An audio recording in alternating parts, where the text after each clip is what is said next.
अस्सलाम वालेकुम and welcome to ज़रा हटके। मैं हूं ज़रा खोड़ो और मेरे साथ हैं वसतुल्लाह खान और आज मुबशर ज़ैदी हमारे साथ नहीं है। पता नहीं क्यों लेकिन नहीं है। अगर हम इस मूसवी नैब और ब्रॉडशीट के किस्से को एक जुमले में कहना चाहें तो वो जुमला कुछ ऐसा होगा कि खाया पिया कुछ नहीं, ग्लास तोड़ा 12 आने। ये जो पूरा किस्सा है ये किसी टीवी ड्रामे से कम नहीं है, ये हमने पहले भी बात की है। और क्योंकि हर ड्रामे की नई किस्त से पहले एक छोटी सी रीकैप होती है कि पिछले किस्त में क्या हुआ था, तो हमने सोचा कि हम आपके लिए भी एक रीकैप पेश करते हैं ताकि हम सबको, आपको और मुझे समझ आए कि एहतसाब के नाम पर पाकिस्तानी अवाम के साथ किस किस्म की गेम खेली गई है और शायद खेली जा रही है। 2000 और 2008 के बीच ब्रॉडशीट को पाकिस्तान की हुकूमत की जानिब से तकरीबन 200 नामों की लिस्ट दी गई, किस्तों में दी गई, 5 किस्तों में। और इसमें सियासतदान भी शामिल थे, इसमें बिजनेसमैन भी शामिल थे, इसमें साबिक फौजी अफसरान भी शामिल थे और मेरे ख्याल शायद कुछ ब्यूरोक्रेट्स भी शामिल थे, मुझे एग्जैक्टली अब याद नहीं है। ब्रॉडशीट के साथ जो डील की गई वो कमीशन की डील थी कि जी ये जो हमने नाम दिए हैं आप इनके एसेट्स को ट्रेस करें और अगर वो रिकवर होते हैं तो 20% कुल रकम के आपके पास। बड़ी अच्छी कमीशन है। चुनाचे अच्छा, और दूसरी बात है कि इस वक्त अगर आपको याद होगा कि मुशर्रफ साहब की नई नई हुकूमत आई थी और लोग यही सोच रहे थे कि सर अब कसम से इस बार एहतसाब होगा ही होगा, राइट। फिर ब्रॉडशीट ने अपना काम जारी कर दिया। जाहिर है 20% की बात थी सर, कोई छोटी बात नहीं है। और मैं आपको सिर्फ एक मिसाल देता हूँ। उन्हें पता लगा कि आफ्ताब शेरपाव साहब के $3.5 मिलियन, मैं कोशिश भी नहीं करूँगा इसको रुपीज़ में कन्वर्ट करने की, जर्सी आइलैंड के एक अकाउंट में उनको मिल गए।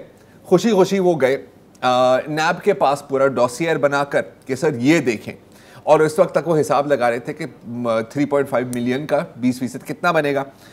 ब्रॉडशीट के मुताबिक, और ये कोर्ट में ये बात हुई है उनके एफिडेविट में, हुकूमत ने वो डॉसियर दिखाया शेरपाव साहब को और उसके बाद, और ये महज यकीनन एक इत्तेफाक है, शेरपाव साहब ने फैसला किया कि वो पाकिस्तान पीपल्स पार्टी पेट्रियट्स में शामिल हो जाएंगे। और आपकी याद ताज़ा कर देता हूँ, पाकिस्तान पीपल्स पार्टी पेट्रियट एक फॉरवर्ड ग्रुप था जो पीपीपी में एक फॉरवर्ड ग्रुप बनाने की कोशिश की जा रही थी इस्टेब्लिशमेंट की तरफ से मुशर्रफ हुकूमत की तरफ से।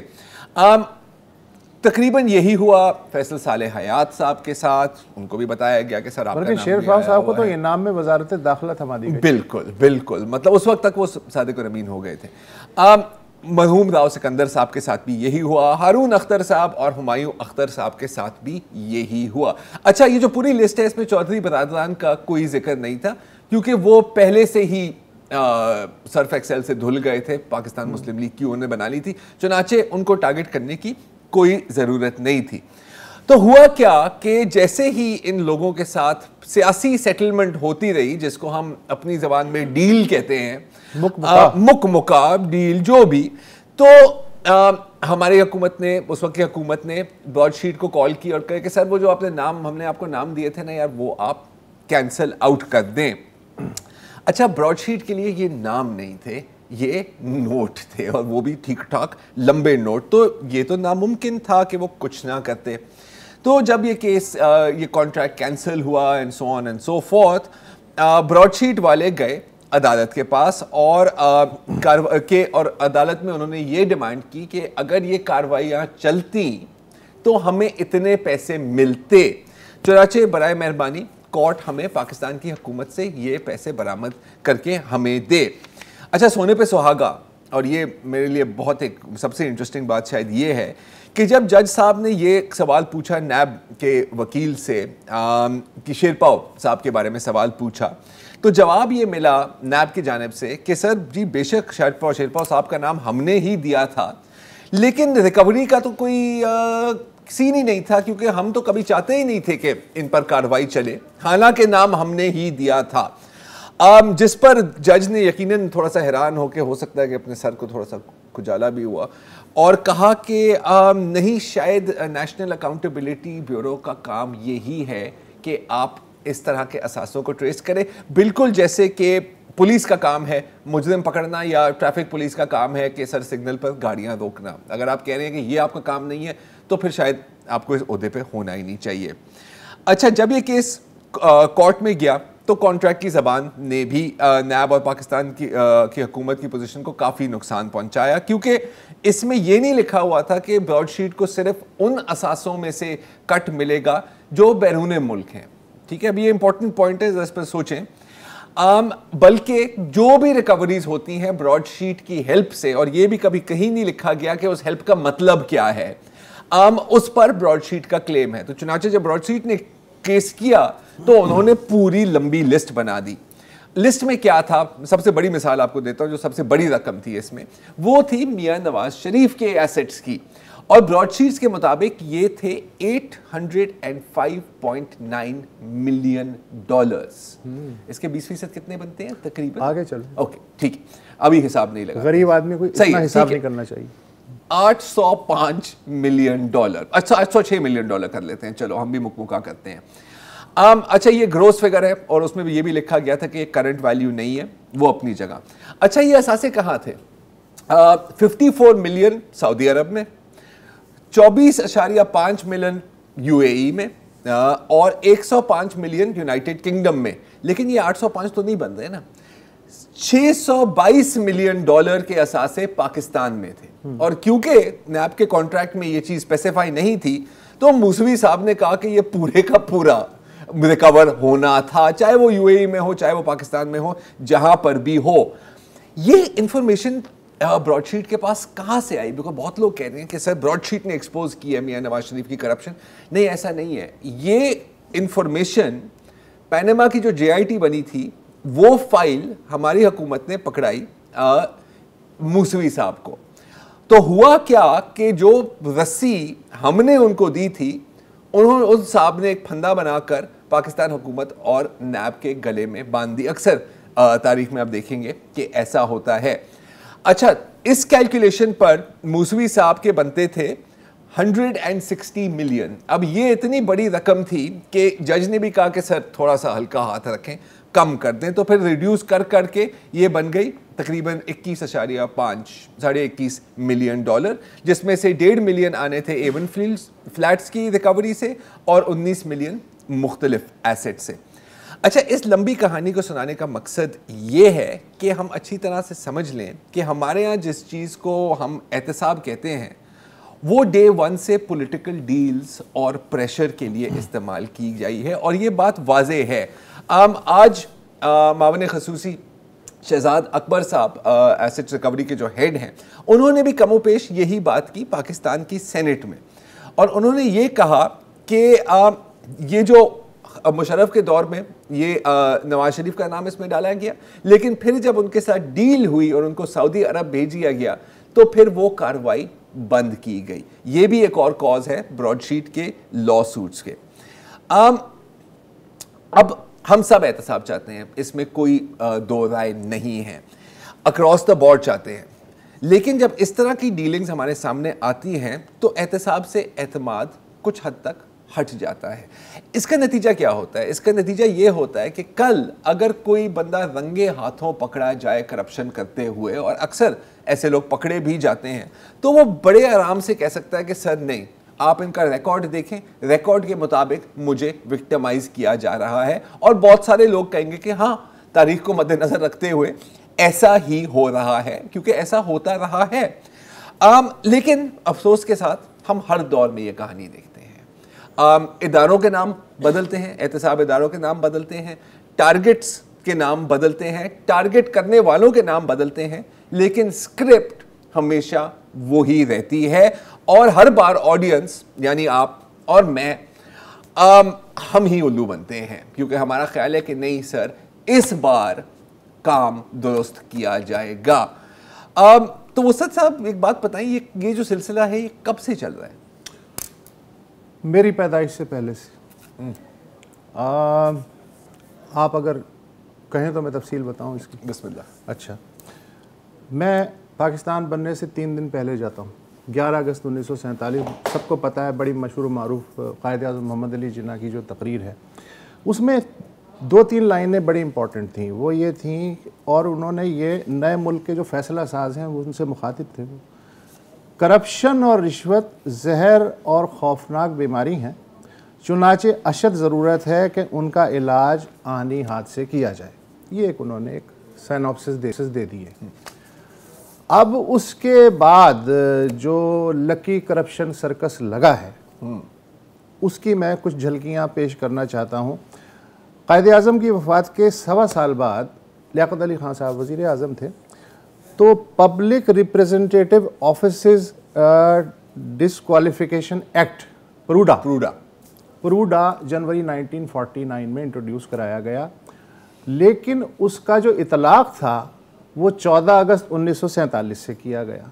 मकसद ये था कि करप्ट और नाअहलों को और बदउनवानों पे हाथ डालना है। बहुत अच्छी बात। अच्छा, उस ज़माने में जो सबसे ज़्यादा जो मसला था वो था जो महाजरीन आ रहे थे डिवाइडेड इंडिया से के उस तरफ से, उनकी आबादकारी, जाली क्लेम, ज़बरदस्ती के कब्ज़े, ये बड़ा एक ख़ास व आम का मरकज़ था। तो लोगों को उम्मीद थी कि जो अब परूडा आ गया है ना, तो ये जो लोग हैं ना जो महाजरीन की आबादकारी के नाम पे दोनों हाथों से लूट रहे हैं नई नई रियासत को, इनके तो दिन गिने जा चुके हैं। लेकिन हुआ ये कि परूडा के तहत 10 साल तक नाअहली की सज़ा भी तजवीज़ की गई, मगर पहला जो वार था, चीफ मिनिस्टर ऑफ पंजाब थे इफ्तिखार ममदोड साहब, उनको परूडा के तहत उनकी हुकूमत गिराई गई और सूबे में गवर्नर राज नाफिज कर दिया गया। उसके बाद उनके जो वकील थे हुसैन शहीद सोहरवर्दी, उन पे भी परूडा ठोक दिया गया। अच्छा, वो भी करप्ट और नाअहल थे, मगर ये करप्ट और नाअहल हुसैन शहीद सोहरवर्दी बाद में प्राइम मिनिस्टर बना, है ना। और बाद में इसी पाकिस्तान में जब अयूब खान ने एब्डो नाफिज किया, तो उसके तहत ये जो वज़ीर आज़म था, जो कि पहले परूडा के तहत वो नाअहल हुआ था, उसे दोबारा नाअहल कर दिया गया वज़ीर आज़म को। ये मैं बाद में जिक्र करूँगा। अच्छा, फिर जो दूसरा विक्टिम बना परूडा का, वो थे सिंध के वज़ीर आला पीर इलाही बख्श, जिन्हें 6 साल के लिए बदउनवानी और बाकी जो नाअहलियाँ हैं उनके तहत बिल्कुल फारिग कर दिया गया। अच्छा, उसके बाद 1954 में मशरक़ी पाकिस्तान के वज़ीर आला A.K. फजलुल हक, ये वही हैं जिन्होंने 1940 में करारदाद पाकिस्तान पेश की थी। तो इन्हें कहा गया कि आप साहब नाअहल हैं, इसलिए कि आपने करप्शन की है और आपके रियासती उमूर जो हैं वो बड़े ढीले चल रहे हैं। वजह ये थी कि वहाँ अपोजिशन जुक्तो फ्रंट की हुकूमत आ गई थी, तो उसी किसी बहाने ख़त्म करना था। तो 54 में उन्होंने फारिग कर दिया परूडा के तहत वज़ीर आला A.K. फजलुल हक को। फिर उसके बाद कॉन्स्टिट्यूशन बना, फिर अयूब खान आए, उन्होंने 1956 का आइन मनसूख किया। और अयूब खान हालांकि ख़ुद मार्शल्ला के रास्ते आए थे, लेकिन वो सियासत को उसूलों की आमाजगा बनाना चाहते थे और करप्शन से पाक करना चाहते थे। तो आपने आने के 1 साल बाद electoral bodies disqualification order Abdo वो जारी किया 1959 में। इसका टारगेट बने ज़्यादातर वो सियासतदान जो 1 यूनिट के मुखालिफ थे, बिलखुसूस ईस्ट पाकिस्तान से ताल्लुक़ रखने वाले और अवामी लीग वाले। कुल मिला के 75 के करीब जो टॉप लेवल के सियासतदान थे, उन पे एब्डो के तहत 8 साल के लिए सियासत में हिस्सा लेने पे पाबंदी लगा दी गई। लेकिन उसमें एक आर्टिकल 7 भी था, वो बड़ा मज़ेदार है। उसके तहत ये था कि अगर आप 31 दिसंबर 66 तक सियासत में हिस्सा लेने से रिटायर हो जाएं, तो फिर आपके खिलाफ मजीद छानबीन नहीं होगी। ओह, क्या बात है ना। हाँ, बहुत खूब कमाल उन्होंने जो है दरवाज़ा दिया, रियायत दिया, तो कुछ वॉलंटियरली रिटायर हो गए। अच्छा, गोल्डन हैंडशेक। अच्छा, एब्डो का कुल्हाड़ा ना सिर्फ सियासतदानों पे पड़ा, बल्कि जो नापसंदीदा अफसरान थे लगभग 3000 दोनों विंग्स में, वो भी डिमोशन या रिटायरमेंट का या बरतरफी का शिकार हुए। फिर कन्वेंशन मुस्लिम लीग बनाई अयूब खान साहब ने, भुट्टो साहब उसके सेक्रेटरी जनरल थे। ये उस वक्त काफ लीग थी। हाँ, पहली काफ लीग थी। तो नहीं, बल्कि रिपब्लिकन पार्टी पहली काफ लीग थी, फिर कन्वेंशन लीग दूसरी काफ लीग थी। जो सियासतदान कन्वेंशन लीग में शामिल होते गए, वो ईमानदार और साले करार पाते गए। ये पहला तजर्बा हुआ था। वक्फा ले लें, उसके बाद ये कहानी मैं मज़ीद आगे बढ़ाता हूँ। इतना कम बेशी इसी तरह की कहानी है।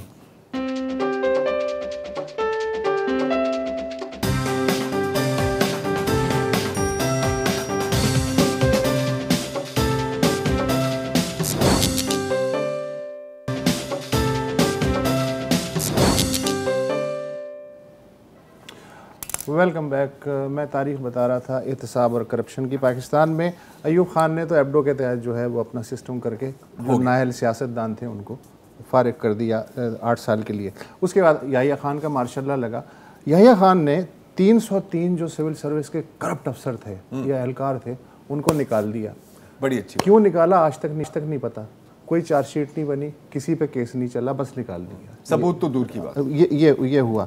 उसके बाद भुट्टो साहब का दौर आया, उसमें भी उन्होंने लगभग 1400 सरकारी अफसर जो हैं वो बग़ैर फ़र्द जुर्म ये ट्रायल के निकाल दिए। गालिबन उन्होंने अपने लोगों से पूछा होगा कौन सा, उन्होंने कहा जी ये वाला। तो उसके बाद उन्होंने फारिग कर दिया। अच्छा, भुट्टो साहब के ज़माने में जो 73 का आइन था उसके तहत कोटा सिस्टम बना था। अच्छा, कोटा सिस्टम इस लिहाज से ठीक था कि जो पसमानदा इलाके हैं उनको अफर्मेटिव एक्शन के तहत एट पार लाया जाए शहरी तरक्की याफ्ता इलाकों के ख़ास मुद्दत के अंदर, फ़ाइन। लेकिन जो सबसे बड़ी ज़्यादती हुई वो थी कि उस ज़माने में लेटरल एंट्री का जो सिस्टम शुरू हुआ, यानी जितने भी पब्लिक सर्विस कमीशन वगैरह थे उन सबको बाईपास करके जुडिशरी, पुलिस, एडमिनिस्ट्रेशन में लोग जो हैं दाखिल किए गए। अच्छा, अब उनकी अहलियत जांचने का तो कोई पैमाना नहीं था, कोई अहल होगा, कोई नहीं होगा, कोई पर्ची पे आया होगा, किसी चीज़ पे आया होगा। लेकिन फिर हुआ ये कि कई सालों बाद जब वो सीनियर पोजीशंस पे आए तो उन्होंने नीचे अपने ही जैसे लोगों को किया, तो उससे ये हुआ कि वो जो लेटरल एंट्री वाली जो नस्ल थी वो चूँकि एहसानमंद थी लेटरल एंट्री की, लिहाजा जो भी फौजी और गैर फौजी हुकूमत आई उन्होंने कहा साईं हमारे लिए क्या हुक्म है। तो इस तरह एक नेक्सस बना सियासतदान का, फौजी हुक्मरानों का और गैर फौजी हुक्मरानों का, कि जी ये लोग जो हैं ये आंखें बंद करके कुछ भी कर सकते हैं। तो वो जो एक ज़माने में रिवायत थी ना कि ब्यूरोक्रेट कभी कभी खड़े भी हो जाते थे और सवाल भी कर देते थे, वो बिल्कुल ख़त्म कर दिया। पूरी फैसला साजी जो है उसका मैयार गिरता चला गया। फिर आया ज़ियाउल हक का मार्शल लॉ। उन्होंने मार्शल लॉ लगाते ही MLO 1617 जारी किए, जिसका मतलब था कि अब करप्शन को बर्दाश्त नहीं किया जाएगा। फिर अचानक अक्टूबर 77 में जब वो इलेक्शन का ऐलान कर बैठे कि अक्टूबर 77 में इलेक्शन होंगे, तो ऑफ ऑल द पीपल वली खां साहब उन्होंने उन्हें समझाया कि ये तो फिर वैसे ही लोग आ जाएंगे। तो अब क्या करें? तो फिर एक नारा लगा, पहले एहतसाब फिर इंतखाब। तो अक्टूबर के इंतखाबात जो हैं वो गैर मुअय्यना मुद्दत के लिए मुलतवी कर दिए गए। और उसके बाद फिर ये हुआ कि डाई जब कसनी शुरू हुई तो मजलिस शूरा बनी।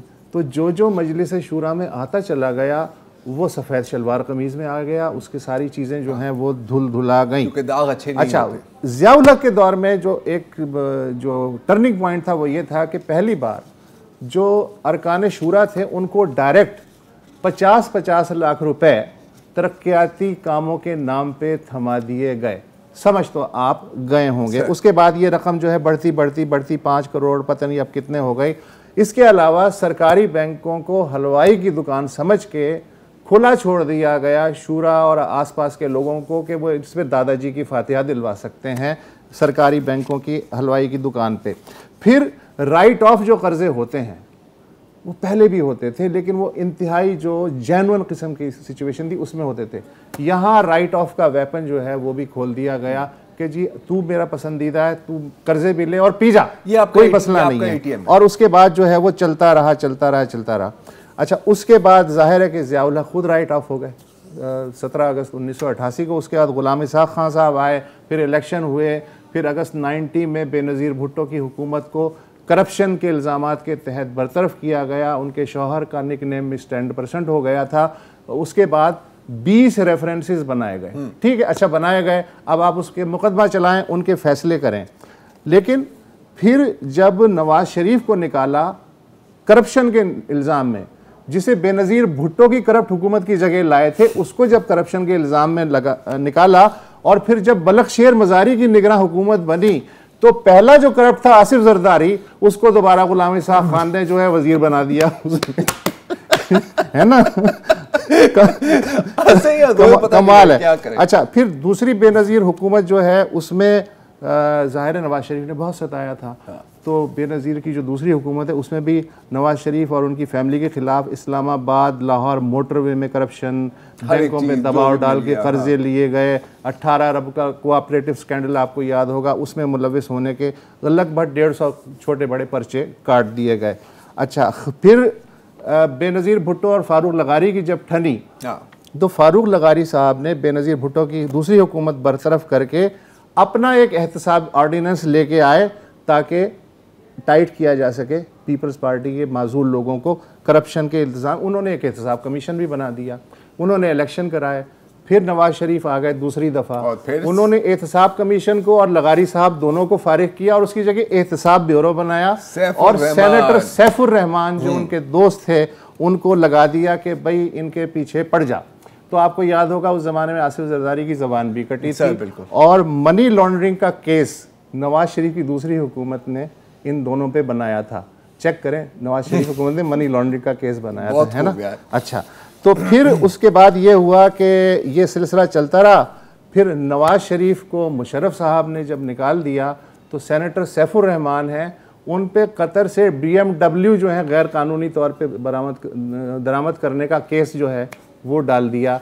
उसके बाद बनी नैब और नैब के बारे में आपने बता दिया कि नेशनल आर्म्स ट्विस्टिंग जो है वो ब्यूरो रफ्ता रफ्ता उसमें बनता चला गया और जब 2002 के इलेक्शन आए तो पॉलिटिकल रियलिटीज़ ने नैब को मोम की नाक बना दिया जिसे कोई भी हुकूमत अपने हिसाब से आड़ा तिरछा तेरा कर सकती थी। ये कहानी आज तक जारी है। बिल्कुल। अच्छा, अब ये तो आपको पता लग गया होगा कि ये जो आप फिल्म आज देख रहे हैं ये ओरिजिनल नहीं है, ये मेक है। लेकिन देखिए, तनकीद करना बड़ा आसान है। हल क्या है, आगे कैसे बढ़े? अभी हम ब्रेक लेते हैं और अगले सेगमेंट में हमें ज्वाइन करेंगे शब्बर जैदी साहब जो बताएंगे कि अगर इस सिस्टम को बेहतर करना है तो क्या तरीका। पर वहाँ नहीं तो वहाँ के निकाले हुए थे हैं। एक वक्फा ले।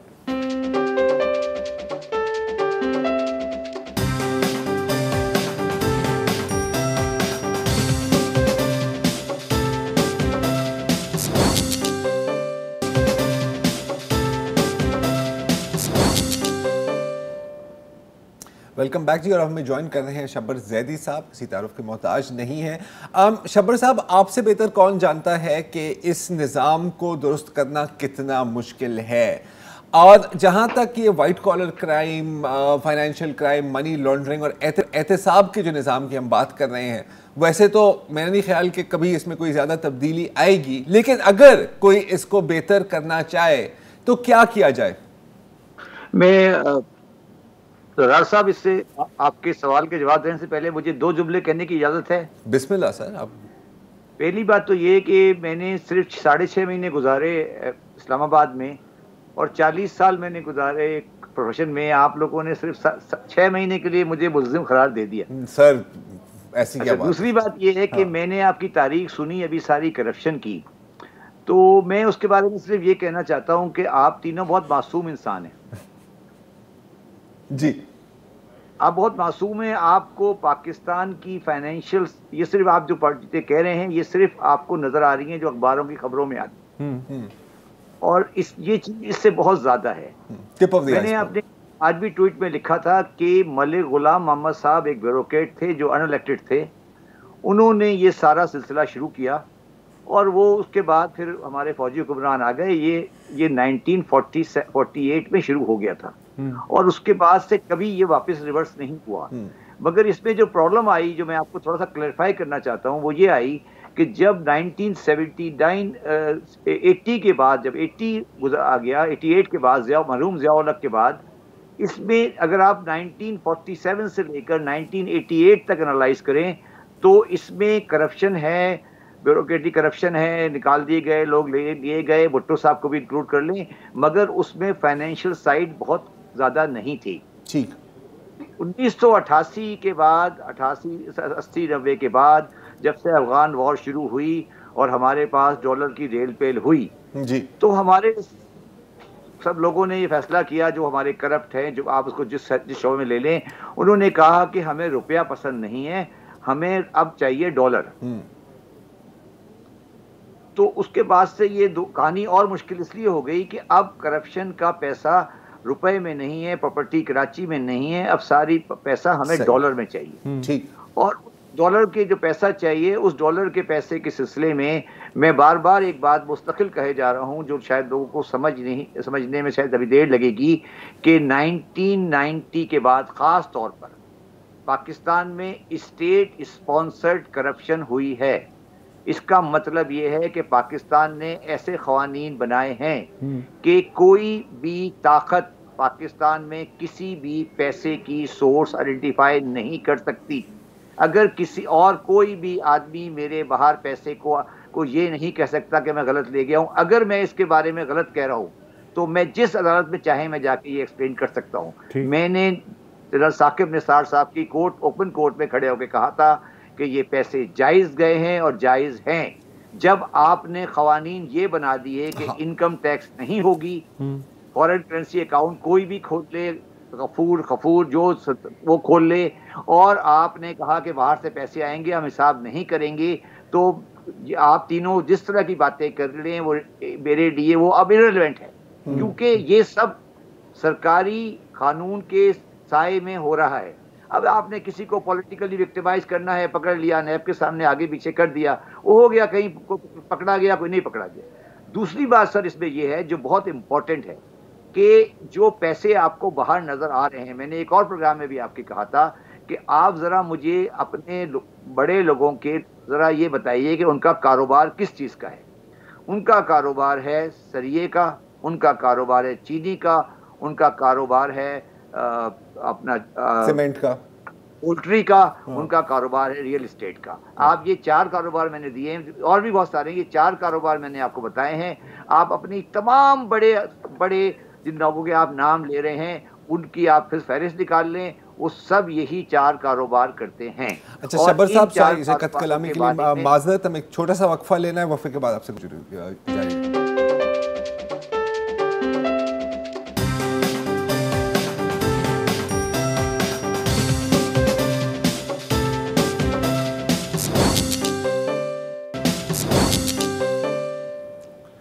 वेलकम बैक जी। हम बात कर रहे हैं एहतिसाब के बारे में और हमारे साथ हैं शब्बर जैदी साहब। शब्बर साहब, सारी तारीख हमने सुन ली, गेम के जो रूल्स हैं वो ही रिग्ड हैं, तो आप मुझे बताएं कि अगर कोई किसी दिन चाहे कि इस निज़ाम को बेहतर किया जाए, क्या करना होगा? देखिए, मैं बिल्कुल टेक्निकल बात बता देता हूँ कि आपके पास 4 इदारे, state bank of Pakistan, SECP, FBI, FIA, नैब, इन चारों के यूनिट्स को आप बंद कर दें और इनको कंप्लीट बंद कर दें फाइनेंशियल क्राइम के हद तक। वाइट कॉलर क्राइम इन्वेस्टिगेशन नहीं हो सकती। उसके बाद आप एक साथ के जो इन्वेस्टिगेशन आर्म हैं वो आप एक फाइनेंशियल अथॉरिटी में कन्वर्ट करें और उस पर प्रोफेशनल हायर करें, और उसका जो हेडक्वार्टर है वो इस्लामाबाद से कर दें, आपका मसला हल हो। क्योंकि ये जो इदारे हैं, अगर हम इस पर पॉलिटिकल इंटरवेंशन भी नहीं इंक्लूड करें तो ये इदारे वो तकनीकी सलाहियत नहीं रखते जो वाइट कॉलर क्राइम को इन्वेस्टिगेट कर सके और उसकी रिकवरी कर सके और उसमें प्रॉपर। दुनिया के किसी मुल्क में स्टेट बैंक ऑफ पाकिस्तान का गवर्नर, स्टेट बैंक का गवर्नर इन चीज़ों में इन्वॉल्व नहीं होता आज के ज़माने में। तो ये आपको करना है। हम ये चाहते हैं कि इस्लामाबाद से कंट्रोल होता रहे, इसलिए हमने चीज़ों को कंफ्यूज कर दिया। नैब को आप जरूर रखें, मगर आफ्टर FRC, जब FRC इन्वेस्टिगेट कर ले, वो आइडेंटिफाई कर ले, फैक्ट्स देख ले, उसके बाद आप जरूर दे दें उसकी सजा देने के लिए। मगर उससे पहले की एग्जामिनेशन FIA नहीं कर सकती, SECP नहीं कर सकती, FBR नहीं कर सकती, नैब नहीं कर सकती, स्टेट बैंक नहीं कर सकती। ये इदारों के इन्वेस्टिगेशन आपको फौरन बंद करने पड़ेंगे। मतलब और FRC का एक मैकेनिज्म होगा और वो ट्रांसपेरेंट होगा और उसके अंदर टेक्निकल लोग होंगे। ये नहीं हो सकता कि आप ब्यूरोक्रेट रिटायर हुआ और उसको आपने डिप्टी चेयरमैन नैब लगा दिया, कहीं चेयरमैन नैब लगा दिया, तो ये नहीं हो सकता। वो प्रोफेशनल आदमी होगा जिसका काम इन्वेस्टिगेशन होगा, जिसने अकाउंटिंग पढ़ी होगी, टैक्स लॉ पढ़ा होगा, जिसने ये चीज़ें पढ़ी होंगी। ये आप 3rd डिग्री टॉर्चर के तहत अगर कबूलवाना चाहते हैं तो फिर इस तरह का नतीजा नहीं निकलेगा। ये फाइनेंशियल क्राइम का मैटर है और इसको टेक्निकली हैंडल करना पड़ेगा। यही मैंने आज सुबह अपने ट्विटर में भी लिखा था और यही एक तरीका है। और ये बात नहीं है कि हम कोई इसमें अनोखे हैं, दुनिया में हर जगह ऐसे ही होता है। अच्छा, तो शबर साहब, I think that's a very very good idea. अब मैं आपकी ज़ाती राय मांग रहा हूँ यहाँ से, और हाँ या ना में ही अगर जवाब दें तो बेहतर होगा। क्या आपका ख्याल है कि ऐसा कोई करेगा? ये ऐसा करेगा नहीं, ये खुद ब खुद हो जाएगा, क्योंकि अब जो चीज़ें हैं जिस तरह से एक्सपोज हो रही हैं, जो मीडिया है, सोशल मीडिया है, सब कुछ है, अब सबसे ज़्यादा प्रेशर में, अगर आप चाहे उसको एक्सेप्ट करें या नहीं करें, इस वक्त सबसे ज़्यादा प्रेशर में इस्लामाबाद है। मैं इस्लामाबाद में हुकूमत की बात नहीं कर रहा, मैं बात कर रहा हूँ इस्लामाबाद शहर की। वो शदीद प्रेशर में है क्योंकि पाकिस्तान के अवाम का उन पर से एतमाद उठता जा रहा है। ठीक है, थैंक यू वेरी मच शबर साहब, ऑलवेज अ प्लेजर। अच्छा, शो क्लोज करने से पहले मुझे एक क्लैरिफिकेशन भी करनी है। कल मैं जब हिसाब लगा रहा था ये जो ब्रॉडशीट को पैसे दिए गए हैं और नैब ने कितनी वसूली की है कुल अब तक, तो क्योंकि मेरा हिसाब काफ़ी कमज़ोर है, मेरे से गलती हो गई थी। 29 मिलियन डॉलर अब तक हमने ब्रॉडशीट को दिया है, उसके साथ आप 1.5 मिलियन लगा दें वो जो 2 नंबर वाली ब्रॉडशीट को दिया था, मतलब 3.5 मिलियन डॉलर। रुपए में जब इसको कन्वर्ट करें तो ये बनता है 4,880 मिलियन रुपीज़। कुल जो अभी तक नैब ने वसूलियां की हैं, नैब के मुताबिक, मैंने इसकी डॉक्यूमेंट्स नहीं देखी या कि कहाँ डिपॉजिट हुआ है किधर, ऐसा नहीं, वो है 714 बिलियन रुपीज़। तो जब मैं कैलकुलेट करा था तो एक ज़ीरो आगे पीछे हो गया। आपको पता है लाख, करोड़, मिलियन, बिलियन वाली चीज़ें मेरे से नहीं होती। अगर मेरा ये भी हिसाब गलत है तो फिर मैं सिर्फ हाथ जोड़ के माफ़ी मांग सकता हूँ, और मैं ये वादा करूँगा कि आइंदा मैं कभी किसी भी किस्म का हिसाब लगाने की कोशिश नहीं करूँगा। अगर मेरे मैथ स्ट्रॉन्ग होती तो हो सकता है मैं कोई बेहतर काम कर रहा होता, लेकिन नहीं है, तो मैं आपके सामने बैठा हूँ। आज के लिए इतना ही जी, इजाज़त दीजिए, खुदा हाफ़िज़।